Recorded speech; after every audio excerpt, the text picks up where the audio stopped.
Whether or not. Okay, welcome everybody to the bsac weekly seminar. Our special guest today is Professor Taylor. He's an associate professor in the mechanical engineering department here at Berkeley. He also previously was an assistant professor at NTU in Singapore. He's been he had a postdoc in various places, including in Singapore. He got his degree at Trinity College, Cambridge. The Master's of Engineering in Electrical and Electronic Engineering, I guess is what they call it there. But he's also a senior scholar there, still at Trinity College. He received very prestigious awards, the Baker Prize in 2004 at Cambridge, and he got his PhD at MIT in 2009. And he is, been associated with IEEE and various other institutions. He's going to tell us a lot today about the research that he's been doing, but I think a pretty cool application in space of some of this technology. And we have some demos here and some things to show you as well. So let's welcome Professor Taylor. Okay, thank you very much. So just to make sure that right. So thank you for the very kind introduction and for the invitation to be here. It's great to be able to talk about this technology to a new audience. Today I'd like to really give you a talk of two parts. One is to describe to you this new additive manufacturing process that we've invented and we've introduced over the past few years, explain how it works, why it potentially is advantageous over established 3D printing processes. Then the second half will be talking about a particular application space, which is in space manufacturing, and we'll try to explain and argue why computed axial lithography is particularly well suited for printing in microgravity or where gravity is rapidly changing. Before I get into the details, I just want to introduce also Taylor Waddell, who is a senior graduate student in the group, has been with us for a number of years, and really none of this in-space manufacturing exploration would have been possible at all without him. It was he who reached out to our group actually shortly after we published the Cal process. Taylor is actually also, in addition to being a student here, is also a NASA employee. He's part of the Pathways program, which is the sort of fast track into being a scientist at NASA. And it really has shaped this research project, has connected us with the right people. And so we owe this exciting direction to him. He'll probably be more than willing to answer questions that you may have about how to get involved with the NASA Tech Flights program. So let's dive into the first part of the talk and try to motivate why we need to invent a new kind of 3D printing process. And I like to say, perhaps a little provocatively, that existing 3D printing processes are not really 3D because they actually build up objects by repeating lower dimensional unit processes over and over again, by which I mean, let's say you take the canonical filament extrusion type of 3D printing. You're really defining only a single point at a given moment, whether that is molten polymer, whether it's a laser beam scanning over a bed of powdered metal, but it's very slow because of its serial nature. Then there are 1D unit processes like inkjet-based processes where you're inkjetting a binder onto a bed of powder, or you're inkjetting a photopolymer, which then immediately gets solidified with light. So again, a 1D unit process, a row of nozzles. The fastest incumbent processes that are out there industrialized today could be described as 2D unit processes. You probably heard of Carbon 3D, they're down in Redwood City, Axial 3D, spin out from Northwestern. So these build up objects by solidifying a very thin layer of a photopolymer at a time. And I'll show you a little bit more about that in a moment. But these, while they have great capabilities, big material set is accessible with them, you're looking at printing objects that are tens of centimeters at most in lateral dimensions in multiple hours to tens of hours. And so if we try to think about using 3D printing for mass customization, we are running up against a throughput limitation. And if we look at that 2D unit process, the layer by layer, let's look at where that rate limitation is coming from. So typically you're using a tray of photopolymer liquid, and you're printing the object by projecting a pattern of light up through a transparent window in the bottom of that tray. And the light gets absorbed within about 100 microns from the bottom of that tray and solidifies a pattern of material.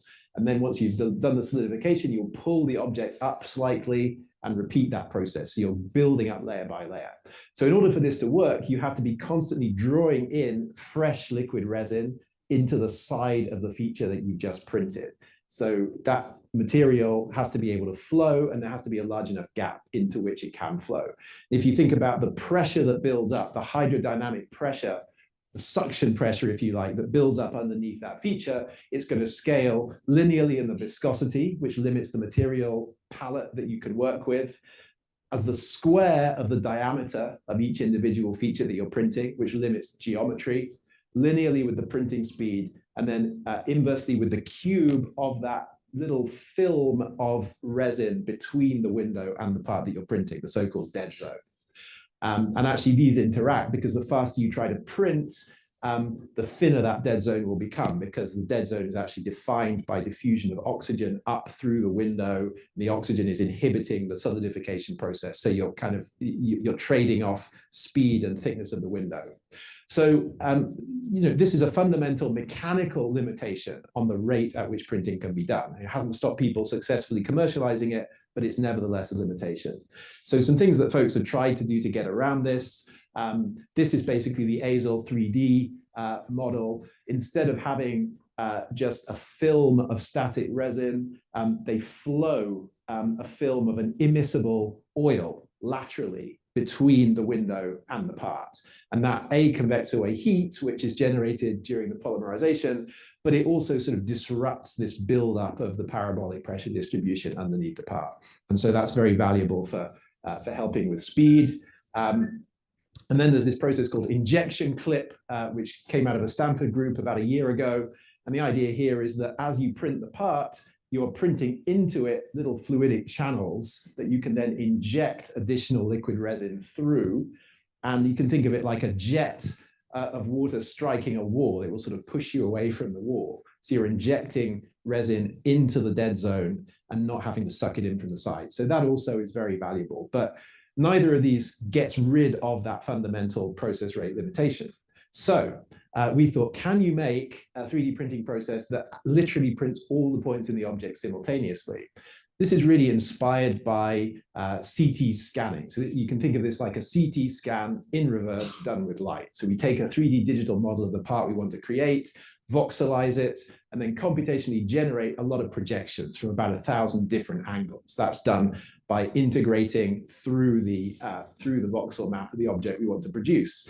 We do some optimization of those images, put them back together into a video, play it back laterally into a rotating volume of light-sensitive material. And what matters is the cumulative dose of absorbed photons at every point in the material. So it's the time integral of intensity that determines whether or not material will solidify or not. Where we exceed some threshold dose of absorbed light, we get solidification. Where we don't exceed it, the material stays as a liquid, and we can remove and post-process the part. So why did we think this was important to do? Well, I've talked about the speed limitation, and we can, with this technique, print at least centimeter scale objects within tens of seconds rather than tens of minutes or even hours. Our fastest ever print was done in microgravity in 20 seconds. I'll show you more about that later. But beyond the speed, we think there are other qualitative advantages that CAL brings, computed axial lithography, that layer by layer techniques don't. One being that the surrounding precursor material, because you're immersed in a vat of material, provides mechanical support to the part that you're printing. If you're familiar with stereolithography techniques, you very often have to incorporate supporting structures that are not part of the design, but are there to provide mechanical support. You have to break them off, it ruins the surface finish, wastes material, and so on. With CAL, we don't need to have those supporting structures. And because we're not limited by the viscosity of the material in any way, the viscosity can be much higher, the amount of support provided can be greater. Because we're not using layers, we can produce with care very smooth surfaces. And so we are exploring the use of cal for production of optical elements. And finally, because it's a vat-based process, we are printing into a volume. You can, in principle, suspend pre-existing solid objects into that vat and print, for example, polymeric structures around metallic objects or around electronic components. Now, we call that overprinting, analogous to the technique of overmolding that is very, very common in industry for the injection molding space. So let's just talk a little bit about some considerations that go into materials that can be processed in this way. So think about looking down from the top onto this cylindrical printing volume. Now, light has to penetrate through that volume in order for the tomographic effect to be achieved. Very unlike a layer-based process, we want a material that is very gently absorbing of light. And typically we think about this using the Beer-Lambert law, which is a first-order exponential decay of the intensity of light as it's gradually getting absorbed by molecules in that material. And what is nice about cal is because that absorption, in fact, needs to be gentle, we don't need to put in any absorbing molecules that are not actually functional molecules. In other words, almost all of the absorption of light is coming from the photoinitiator molecule that is going to be activated and become reactive when the light is absorbed and contribute to the actual polymerization. So in fact, from an energy efficiency perspective, cal is quite advantageous, I think, compared to a layer-based process where you're having to put a lot of absorbing dyes in there and wasting a lot of the photons. So I said that what we really care about is the total absorbed dose. In other words, the integral of intensity, which is a function of position and time, the integral of intensity with respect to time. That is a bit of an oversimplification because the materials don't quite behave in such a linear way, but we found that that's been a good enough approximation to get quite promising results. So that means that there is some critical dose that we need to go above in order to solidify the part. And therefore, what's quite important in engineering materials for cal is to make that response as nonlinear as we can. So in other words, if we think about mapping conversion, and this is showing what fraction of the carbon double bonds in an acrylate precursor material are going away as the reaction progresses and the polymerization takes place. We're mapping conversion against, well, in this case, exposure time and a constant intensity, in other words, dose. So what we want is what you would call an induction period, where the material can take a certain amount of dose without transforming in any significant way. Because you imagine the rays going through material on the outside of the vat that doesn't want to be converted. You need that induction period to be able to actually recover the geometry that you want. Now, in the early days of this process, we did this by simply dissolving oxygen into the precursor material. So oxygen actually quenches free radicals. You can imagine light coming in, being absorbed, photoinitiators get activated, become radical. If there's enough oxygen in there, for a certain period of time, the oxygen is going to be reacting with those radicals, quenching them, making them inactive, and preventing polymerization from actually happening. After a period of illumination, the oxygen is depleted and the reaction rate can then accelerate. So that works fine in a lot of cases. Sometimes, though, we need to add a second quencher in there. It's called tempo. It's a very common radical quencher. And doing that, about a millimolar, increases this induction period. So the light blue here shows that we've added in a substantial amount of induction and therefore improved what we would call the contrast. So I don't know how many of you do work in the clean room. You might be familiar with some of the terminology of photolithography. The contrast number or the gamma is a very common figure of merit for photoresists, and higher gamma means you're going to be able to resolve finer features with a given optical system. And we really use that same concept here. We want the gamma, we want the contrast to be high in order to be able to tomographically resolve fine features. And it comes from looking at the relationship between the dose needed to start the polymerization reaction and the dose needed to get to a sufficient level of conversion that the material has integrity and can actually be post-processed, rinsed and cured and so on. So high gamma is desirable. And having a decently large gamma is important. On the left is an attempt to print a sort of hollow cube structure with none of this radical quencher dissolved. You can't actually recover the internal features. On the right with that millimolar of tempo. So we can now recover internal features, even though rays of light were passing through that void during the print process.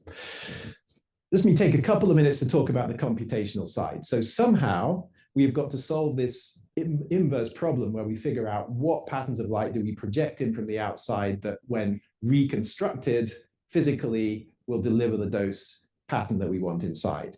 Now, even though this is a volume at once process, meaning every point is receiving light simultaneously, from a computational point of view, because the rays of light are coming in perpendicular to the axis of rotation, or the z-axis in this case, we can treat each xy plane, each z position, as a separate computational problem. As the process is developing, that no longer is true, but we can think of it that way for this demonstration. So imagine you take one Z slice, and now white pixels here are things we want to be above the curing dose, black pixels below. So the question is, what sequence of projected pixel values, when delivered over time as we're rotating the material relative to the projector, will integrate up to give the dose we want, or as close as possible to it. So we can draw pretty intensively on the math framework for computed tomography. And really at the core of that is the radon transform, which is an integral transform that effectively is imagining a ray of light passing through that volume of material and asking, okay, how many voxels of desired solid material is the ray of light passing through? So if it passes through a lot of voxels, it will have a high value for the radon transform. If it passes through no desired solid material, it will have a 0 value, and so on. So you might think, okay, we can take this radon transform, which maps the desired XY material pattern into what's called the sinogram or projection space. So this is now intensity as a function of angular position theta and lateral position across the projector pixel row R. You might think you could take that sinogram and basically play it back into the material to achieve the reconstruction. Unfortunately, if you do that, you get a very blurred image, which would not have high contrast, would not give a high resolution pattern. And to understand why that is the case, perhaps think about what would happen if you tried to print a single point of material, just that one dot down here. Well, the sinogram of that would be a sine wave. You think about just projecting through that from all different angles. If you play back a sine wave into the material, what you will get is a blurred point of material. The best way to intuit that is to think, well, if I have one beam of light swinging around a target point, the tangential velocity of that beam of light will be proportional to the radial distance from that point. Therefore, the rate of dosing inversely proportional to the distance. So I get a 1/r point spread function, which is a pretty slow roll off, pretty blurred. Now, looking at this from a signal analysis point of view, you might say, well, let's just then take that sinogram and deconvolve with that point spread function to sort of pre-correct the images that we're going to project. And if we were doing computational reconstruction from measured projections, that would be exactly what you do. That's basically how CT scans are done. But let's look at what that would really involve. What does that deconvolution involve? So you have a point spread function that's a 1/r. Let's look at it in the frequency domain. Frequency domain is actually 1 over the magnitude of the spatial frequency. So inverting that, you would flip it. So the filter that you would want to use would be basically a ramp function of the magnitude of spatial frequency, which is, you can think of that as being somewhat like differentiating the radon transform with respect to the lateral position R. And unfortunately, what you get if you do that is you will get some negative values in the filtered transform. Now, this is not a holographic process. We are not using interference of different beams. We're not able to cancel out different sources of light. It's purely a superposition of intensities of light over time. So we don't have any way of doing anything akin to projecting a negative intensity just yet. And therefore, we have to find a way around this fundamental physical limitation. So one thing that you might immediately think of doing, and imagine that this dashed line is one row of pixels at a given angular value. We've applied this ramp filter, sometimes called the Ramlack filter, and you've got some negative values there. We can't realize those negative values. What about if we just apply a shift so that the lowest value is a 0? So that, in principle, if your material had a high enough gamma, you could deal with that large background dose that you're adding in there. You're adding in constant background dose everywhere and modulating the dose sort of around that background value. So that, in principle, could give you a perfect reconstruction, but it would slow down the process due to that large initial induction period, and it would waste quencher material for what that's worth. Another thing that you could do is simply clip the values to 0 that were negative. That would work for some simple geometries, but is not a general solution. Another thing that I think is quite exciting that we will see happen in the near future, I think, is to actually use a more complex chemistry where you now are actually projecting 2 different wavelengths of light into the volume simultaneously. One is activating the photoinitiator molecules to cause polymerization, but a second wavelength is activating a special light-sensitive radical quencher molecule. There are a number of these available. So the idea would be you would map the regions where you wanted a quote-unquote negative intensity to this second wavelength to generate additional suppression of the polymerization in those regions. And that, I think, does have potential to improve resolution. But actually, in most of the cases that we work on right now, we are using computational optimization of the projection patterns. We start with the filtered projection set, and then we optimize from there using a physical model for the propagation of light through the material to try to get the delivered dose distribution to be as close as we possibly can to the target distribution. It's a very active area of research for the group. Let me just keep an eye on the time. Okay. So let's just whiz through some of the things that affect resolution. So I talked about gamma being an important material parameter for Cal printable materials. When you look at the actual system that delivers the light, we also borrow from the nomenclature and the concepts of photolithography. And really, the quantity that we use to characterize how well a system is performing is the modulation transfer function. So MTF is really saying, how strongly can you modulate the intensity of light delivered in a system? And typically we think about this as if you have a periodic pattern of light that you're trying to deliver, like a square wave. Ideally, you would get a perfect square wave oscillating between some intensity and 0. In reality, because the optics have a finite numerical aperture, there's going to be diffraction going on. There might be some scattering from particles in the material. You're going to end up with more of a smoothly varying modulated intensity that will have some finite value between the features that you're trying to print. And as the features get finer and finer, that modulation transfer function, which is the ratio of the difference to the sum of the max and min intensities, is going to diminish. So finer features will have worse MTF in any given system. So in semiconductor lithography, 2D patterns, it's really ratios of intensities that you're looking at. In Cal, we care about ratios of doses, of course. So the MTF is going to be the accumulation over time of different instantaneous MTFs resulting from the light delivered from various angles. And so the target geometry is 3D, the material's moving, the direction of propagation is always changing. It's a pretty complex geometrical problem to understand. So there's a sort of geometric element, and then there's the optics as well that we're trying to design optimally. So recently we came out with this microscale approach to Cal printing. So printing now features down to about 20 microns in size. This is a schematic of it. And you can easily measure the optical MTF of the system, basically project a slab of light. Left-hand side of the frame is bright, right-hand side is dark. Measure that, and we slightly rotate the image sensor so that as you cross over that step change in intensity, you're getting very, very finely discretized measurements of intensity versus lateral position R. Having got those measurements, we can differentiate with respect to R. That gives us the so-called line spread function of the system. And actually, if you then Fourier transform that, you end up with a very informative graph that is effectively MTF So 0 is terrible, no modulation, 1 is perfect, versus the spatial frequency. And indeed, for this system, we found that MTF rolls off with spatial frequency roughly as we would expect for the numerical aperture of the optics that we were using. So that's really just the optical component of it. But then we have to think about how does that relate to the material?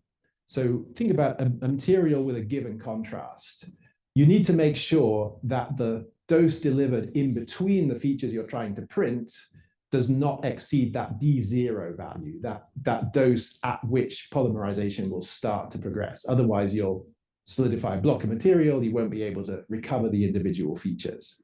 So you've got to be below D0 at the minima of dosage and above the curing dose to give the part integrity at the maxima of dosing. And actually, the way to think about this is to convert that gamma value into what's called a critical MTF value. And the MTF of the optical system, the delivery of light, has to at least be greater than the critical modulation transfer function of the material that one is trying to print. So let's look at that for a typical material that we might be trying to print. This happens to be a nanocomposite where we put silica nanoparticles inside a photopolymer binder. With no tempo, the gamma is about 0.75. If we add in that millimolar of tempo, you remember that little hollow cube at 1 millimolar of tempo, we were able to actually define that internal void. The gamma is noticeably higher, about 30% higher. And if we convert those to CMTF values and then look at the optical performance of this system, we would expect that with no tempo at all, you get a minimum half pitch of pattern printable of 30 microns. But with that additional quencher in there, you'd expect to reduce the half pitch that's printable to 8.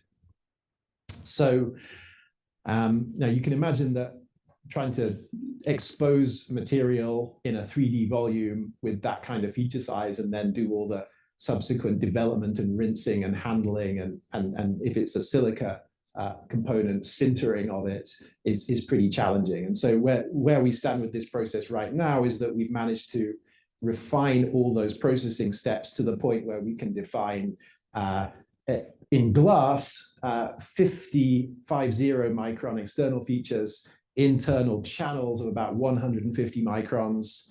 Pretty excited about that for making microfluidic devices that can deal with aggressive pH or high temperatures. And then if you just use polymer material, no nanoparticles in there of glass, we can go down to about 20 microns feature. So we're not quite down at where the analysis of the optical system says we ought to be, but with further development, I think we will improve on that. So just want to whiz through some of the geometric considerations as well. So I just talked about the optical MTF, in other words, the ability to deliver light with a certain MTF at a given instant. But think about this. The material is constantly rotating. Imagine trying to print a little grating. So there's going to be, and those gratings will have some orientation relative to the radius of the printing volume. Let's call that beta. So light is coming in from one angle. And as we rotate, you can imagine that there's going to be some motion blurring potentially. The frame rate of the projector is finite. There's motion of the part. And so at any given instant, the MTF that you can achieve will depend on the orientation of the features relative to the direction of propagation. So at this instant, MTF is going to be about as good as it gets because the features are nicely aligned with the pixels. Obviously, at that moment, there's no MTF at all because you've got no resolving power relative to the features. So you're constantly sweeping between high MTF and zero MTF as you go round.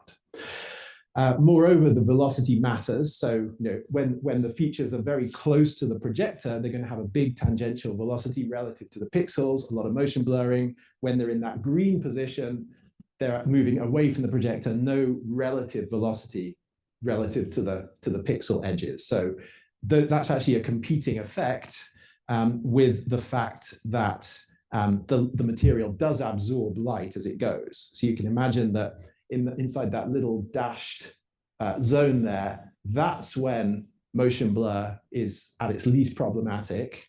But unfortunately, that also happens to be at a time when the amount of absorption that's occurred is rather high compared to locations close to the projector. So absorption and motion blurring are sort of fighting each other to determine what the optimal location is to deliver light. So it's a very complicated sort of interaction of factors that you can map out for different locations, orientations, and so on. But the main point here is that the optical projection system and the mechanical effects, or the optomechanical effects of motion blurring, both are important in determining what we can print. When it comes to the accuracy, so that was really talking about the resolution we could achieve. When it comes to the accuracy, a large part of it comes down to the quality of the optimization algorithm that we've developed to take those filtered projections and get them to a stage where the reconstructed dose is within acceptable tolerances from the target geometry. So we're constantly working on that. Our latest work is now allowing us to take a more subtle approach to how we define the constraints on what doses need to be delivered in different zones of the printed pattern. We no longer simply have a binary target dose distribution, above DC in the part, below D0 outside of the part. We can define different ranges of doses in different areas. And that's very exciting because there are some materials coming along that can have their, for example, elastic modulus tuned by varying the dose that's delivered to them. And so we can start to think about having multi-material objects defined through pure computational optimization of the doses that are delivered. And that's what I'm showing here. I'm not going to go through all the vagaries of the physics of light propagation in Cal, but there are quite a number of effects that we still need to understand and control. Most notably, the diffusion of both mass and heat within the printing volume during illumination. So this is almost always an exothermic reaction that is going to have some effect on the shape of the part, but also on the reaction rate. And then mass is important. Mass diffusion is important because a large part of what determines the curing dose is the concentration of free radical quenchers, such as oxygen, such as tempo. And as those get consumed, there will be diffusion because concentration gradients are set up. So we find very often that there are strong pattern dependencies, very much like in 2D semiconductor lithography, where isolated features will print much later than dense arrays of features, even if those features have the same size. And certainly we find that large bulky features polymerize earlier than narrow features. And that's really because of this competition for radical quenchers that is going on. So we've done some early work to try to compensate for that through modeling of those processes. Okay, I'm going to sort of zoom ahead and, but just before I get into the space cal part of it, just briefly talk about some work that I think will be very important for future development of this process, which is measuring the state of conversion in 3D in real time. So because this is a volumetric process, we need to have reliable ways of controlling the process, terminating the process, and perhaps gathering data in real time that will allow us to correct the projection patterns and update them accordingly. So one technique that we developed for this is what we call color Schlieren tomography. So Schlieren is a very sensitive phase imaging technique where we project light through the printing volume. And you can imagine that as the material is converted, its optical properties are changing somewhat. The refractive index goes up a little bit. And so at the edges of parts, you'll have a gradient of refractive index that is going to refract the light slightly. So those gradients of refractive index will map rays of light that are passing through the print volume in our process to different positions on a color gradient filter. So gradient of index gets mapped to a particular hue in a video image that is captured. And if you do this as the object rotates, we capture a color video that can then be reconstructed into a 3D map of refractive index. We can do that with a resolution of about 1 part in 1,000 for refractive index. And we can do this in real time at about 0.5 hertz. So on the left, you see an object that's being printed. These are the raw video images the rainbow map of refractive index gradient, you can see a very important parasitic effect that we're going to get into in a moment, which is that as you print the material, heat is generated, the part expands slightly, becomes buoyant, rises to the top of the print volume. Later it cools, but actually because it's shrunk on account of polymerizing, it now will sink. Now, that's the raw video on the left, and then the reconstructed refractive index. So these are actually refractive index units, dimensionless, but this is the index estimate. And you can see that there is this kind of plume of heated resin that rises up above the part. That's slightly lower refractive index because it's expanded and it's a little bit less dense. Now, this is not, a problem that occurs that often in using cal, because we tend to use high viscosity materials that are not really subject to these kinds of buoyancy effects, or we can keep it under control. This is in a very low viscosity material, but it is a concern. It is a consideration. It's basically something that we have to manage. And here's another example of that shows the heating, the generation of heat and the convection that results from that quite nicely. So this is an object that we print, starts to sink. You can see here these plumes of hot resin that is convecting upwards from the printed part. Also we're looking at a fluorescence-based technique that is sort of complementary to that. So if you dissolve dye, fluorescent dye like rhodamine B into the material, its fluorescence intensity actually is a decreasing function of temperature, and also a decreasing function of the degree of conversion of the material. So we can interpret that. You can see again, plume of hot resin rising up above that printed part. And this is nice because it gives us a quantitative estimate of the temperature increase at any given point. Right, so lots of physical effects affecting the dimensional accuracy of cal. So let's now talk about some ways of addressing those, or playing to the strengths of cal. So one thing that you could do is try to pre-gel the precursor material. So what if you're printing not into a liquid, but actually into something that is solid? And that's not too difficult to do. You can dissolve, for example, a few weight percent of a macromolecule like ethyl cellulose and chill it. You just put it in the fridge for a few minutes. It will become basically jello, and that is a photosensitive gel that can be exposed without any concerns about sedimentation. And then after you've defined the object, just melt away the unpolymerized material. So that's a very nice way of avoiding motion blurring. So the top is without the ethyl cellulose. This screw thread we were trying to print was sinking and becoming blurred.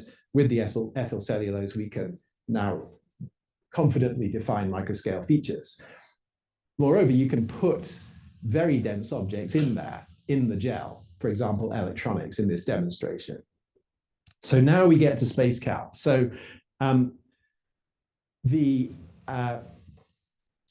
reason that we think space cal is attractive for in-space manufacturing is because we don't, unlike in layer-based techniques that are in industry today, we don't need to maintain a flat interface between the liquid and a surrounding gas during printing. Cal can be done into a completely sealed volume of precursor material. There is no concern about that interface being disrupted, floating off into globules of material. So that's really the big thing that started us thinking that cal should be advantageous in space. And I'll talk about how we've sort of approached trying to de-risk the technology for use in space manufacturing. So as I mentioned at the start, with Taylor's help and encouragement, we successfully acquired a NASA grant. They have a program called Flight Opportunities, which is exactly for this kind of technology exploration. And there are basically two main kinds of approaches to testing a technology with reduced gravity. One is what's called parabolic flight, affectionately known as the vomit comet. You may have seen this. So you can pay a company, 0G is the name of the company we used, and they will put your apparatus on a plane and basically fly parabolas. They'll do about 30 parabolas in one flight. And you can request whether that's going to be zero gravity, whether it's going to be lunar gravity, whether it's going to be Martian gravity, etc.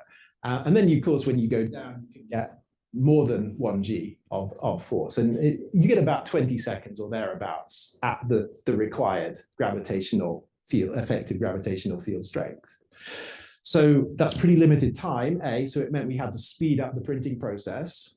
But it's also very expensive time. So it was important to parallelize our experiments as much as we could. And so this was a big team effort. We got pretty much the entire group at one point involved in trying to come up with an effective apparatus. So this is actually 5 parallel print paths. So there are 5 projectors in parallel there, printing 5 parts at once. And then here you can see these vertical rods. These are what we call vial stacks. So we wanted a certain level of automation whereby you do one parabola for 20 seconds, then we just press a button and these vial stacks would translate upwards, and we would then align the projector with a fresh piece of material, would be able to do another print. And so I think it's 5 or 6 in the stack. And then you'd have to sort of switch them out, but you'd have a few minutes between a run of parabolas being flown to be able to do that. So this kind of parallelization, a lot of engineering, but we were able to get upwards of 100 components printed in one mission within one day. So we actually did 2 of these parabolic flights. The first was, I suppose, just proving out the technology, proving the apparatus. It's great that we had 5 print paths because one of those projectors broke on the day. And there were some mechanical problems, but we tested 5 different material formulations from very low viscosity that would have been hopeless on Earth, but were actually quite effective in microgravity.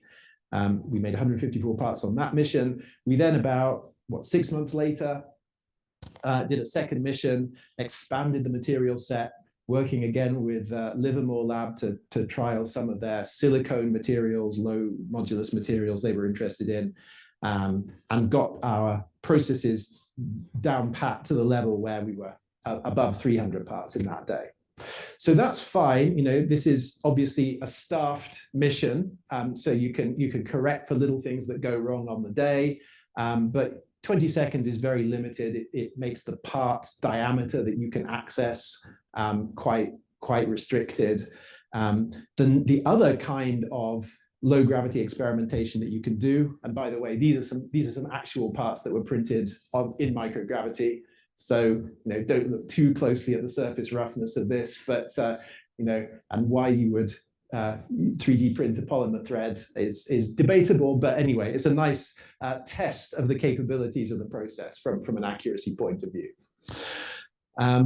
So that was from the parabolic flights, and indeed, no massive surprises. You print something in microgravity, it doesn't sediment, and you print something on Earth and it does sediment. Exactly the same material, so we're able to, by printing in microgravity, open up a bigger set of materials. The mechanical properties, this is just a stress strain curve for a bunch of printed dog bones.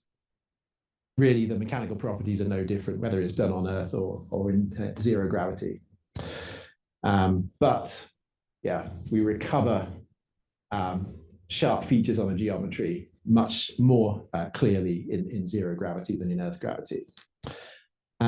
So from a sort of size, weight, and power perspective, Cal is pretty attractive. I mentioned at the start that you're not absorbing a lot of the light wastefully. That certainly helps. Careful engineering of the system helps. And the fact that the printing process is very short is also very advantageous for minimizing the energy input per unit mass processed. Because really most of the time that you're running a printer, it's just sort of the idle power that is being consumed. So the faster you can do the print, the better the average power consumption is going to be. So there's all sorts of things that you might want to print in space. Basically, broadly framed, we're interested in spare parts, right? So in space missions, especially long space missions, as we think of missions to Mars, for example, it's very difficult to predict what spare parts are going to be needed. There are some replacement components that you're going to need at some point, but there are others that are just unpredictable. Or if you covered every eventuality, it would just be unaffordable. The mass would be unaffordable to launch. So the idea that you could have a rapid printer and make spare parts on demand is very powerful. Whether that is, for example, for replacing seals that have perished, O-rings, or disposable diagnostic devices that might be needed in a particular configuration on demand. I think the other sort of sphere of application that we're very interested in is in the medical area.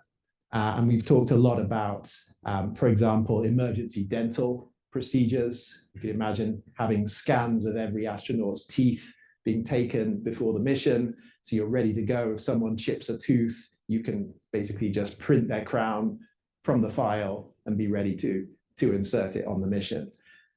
So much more mass effective and time effective than anything else you could do.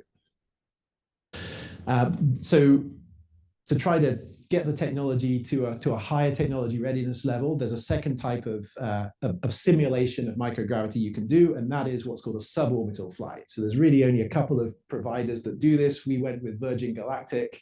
NASA were very helpful in mediating this and arranging it for us. So what Virgin Galactic do is sort of a modified aircraft, really. It doesn't look like, you know, the space shuttle or anything, but it takes off from White Sands, New Mexico, goes right up.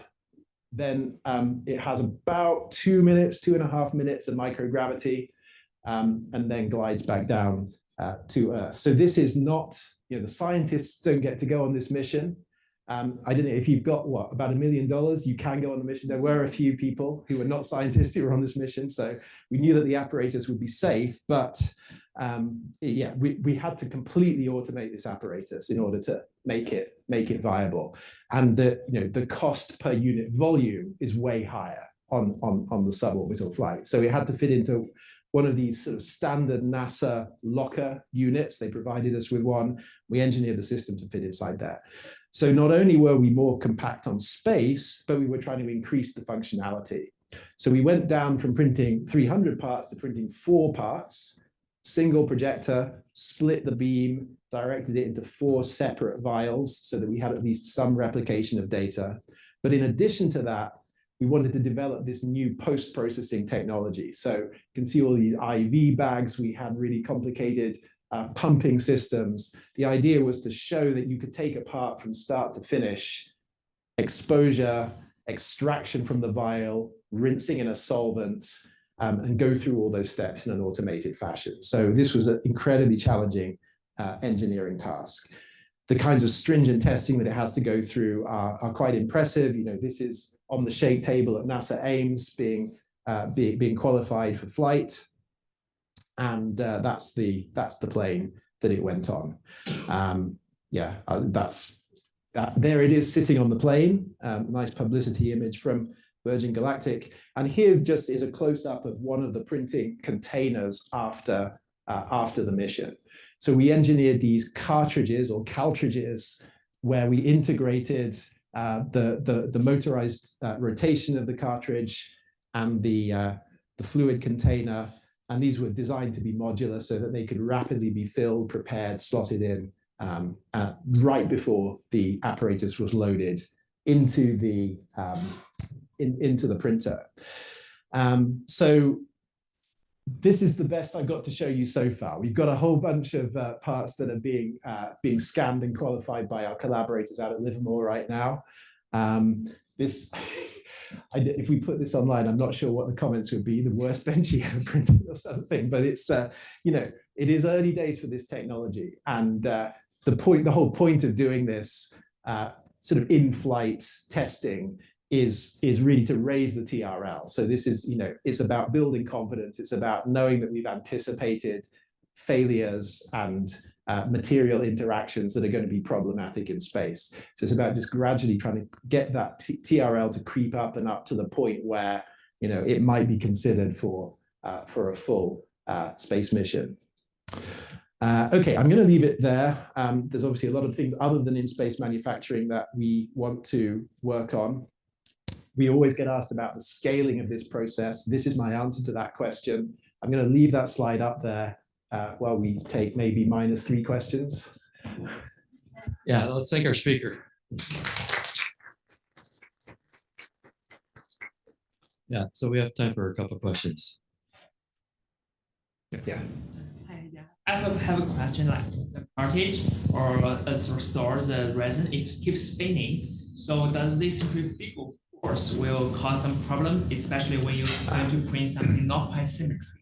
I'm going to repeat that question. Yeah, so the question was, are centrifugal forces in the spinning material container a significant consideration?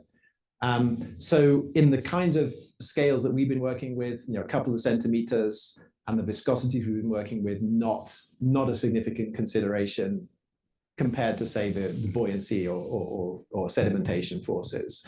But you're absolutely right. If you were to go to, for example, higher rotation velocities or very low viscosities, there is some point at which inertial effects will become a factor. So if we look, and that would be for larger printing radii. So we are thinking about scaling up. What happens if you want a 0.5 meter diameter print volume? And yeah, we're very clearly of the view that it's now the optics that need to move, right? So yes, exactly. So if you come to our lab, you will see an enormous frame that occupies an entire optical table where the print volume sits stationary in the middle, and there's a rotating platform with the optics on it. And that, yeah, so you're absolutely, at some point it does become relevant, yeah.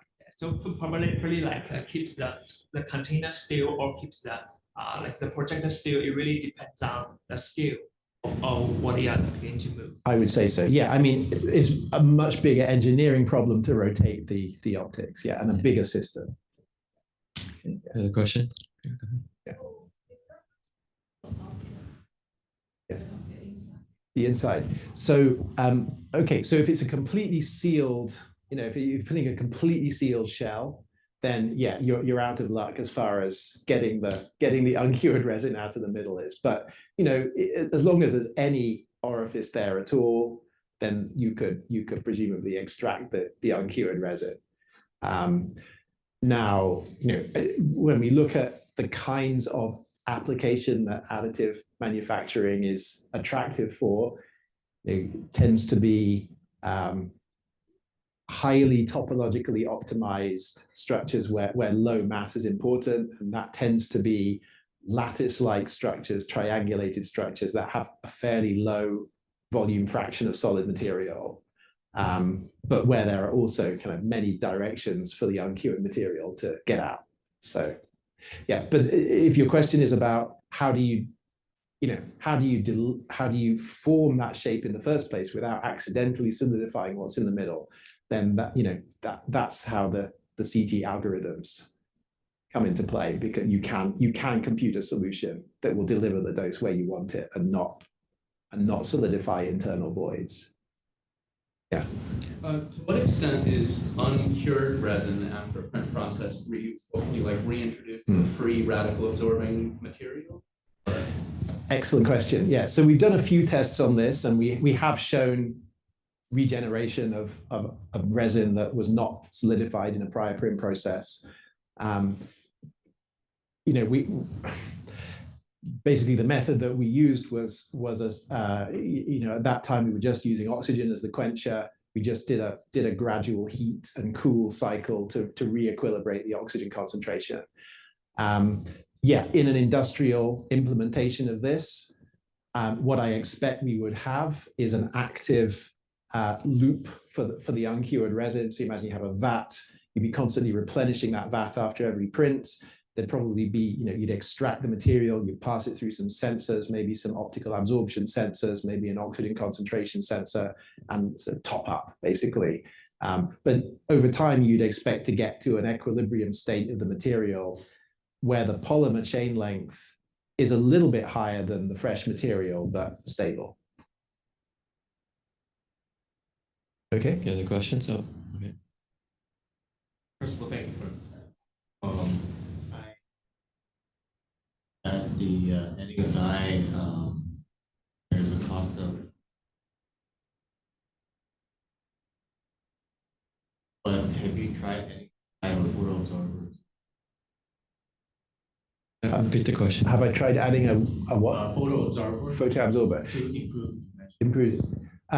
So yeah, we have to be careful with adding anything that will absorb additional light, because the tomographic reconstruction effect very much relies on having a gentle absorption. The analytical model says that the absorption coefficient should equal the reciprocal of the radius of the printing volume, actually, for maximum print speed. So that's actually a bit of a problem, because as you try to go to larger print volumes, the material has to change, has to have a lower concentration, in fact, a photoinitiator, or you have to pick a wavelength of light that is off the absorption peak, so you can keep the same concentration but have less absorption. So in terms of adding additional absorbers, one's pretty much constrained by the tomographic effect. I think the thing that improves improves resolution, improves resolvable feature size, is improving the gamma, and improving the gamma doesn't necessarily involve adding more absorbers, but rather quenchers. So, and the quenchers, conceivably can be non-absorbing of light. So, okay. Okay, let's thank our speaker again. Can they come up, and Taylor maybe can talk about